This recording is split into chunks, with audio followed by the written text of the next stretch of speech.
Jadi biar objektif istilahnya penilaiannya, nggak sepihak gitu.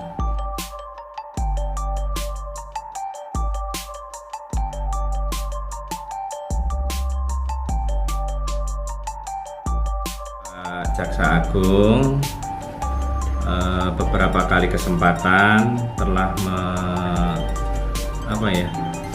menyampaikan bahwa keadilan itu tidak ada di dalam buku, ya, adanya di hati nurani. Makanya program restoratif justice ini khususnya di tahap penuntutan ini sangat beliau tekankan, tapi dengan memakai rambu-rambu sehingga jangan sampai program RJ ini istilahnya justru rasa keadilan itu nggak diperoleh gitu loh, nggak terwujud, dimana prinsipnya restoratif justice itu adalah pengembalian kepada keadaan semula atau adanya keseimbangan. Dalam hal ini korban itu dipulihkan kembali kondisi sebagaimana semula, misalnya korban ini kehilangan atau harta bendanya mungkin HP atau barang-barang yang mungkin nilainya itu tidak seberapa gitu ya.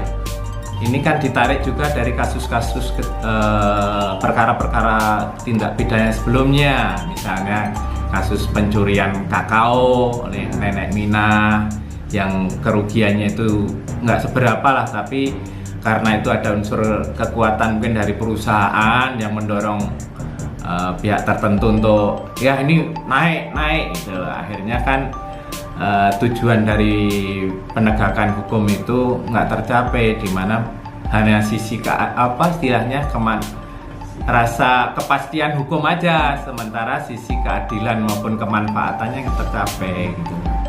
Jadi tidak melalui kepastian hukum yang letterlek di pasalnya itu ya itu ini nggak kayak gitu. Jadi ada keseimbangan, intinya keadaan korban itu dipulihkan. Antara lain dengan koridornya adalah ada kesepakatan, ada perdamaian dua belah pihak dan juga melibatkan tokoh masyarakat setempat gitu. Jadi biar objektif istilahnya penilaiannya, nggak sepihak gitu. Koridor antara lain kerugian yang diderita itu tidak lebih dari 2.500.000. Terus pelaku itu juga baru pertama kali itu melakukan tindak pidana, adanya perdamaian dari pihak korban dengan pelaku, keluarga korban, keluarga pelakunya, dan melibatkan tokoh masyarakat. Izin bertanya Pak, apakah memang diadakannya program ini itu salah satu jawaban ketika memang masyarakat kental itu ketika memang mempertanyakan hukum itu tajam ke bawah, tumpul ke atas. Apakah memang ini salah satu bentuk daripada program daripada kejaksaan untuk menjawab itu semua, Pak? Itu sebenarnya kalau tadi saya singgung terkait dengan penanganan perkara ya, kalau mungkin dari sisi normatif yuridisnya ya, itu kan semua pasal itu kan ini pasal ini kenai ini sekian. Nah, tapi kan harus juga kan ada aturan-aturan tertentu.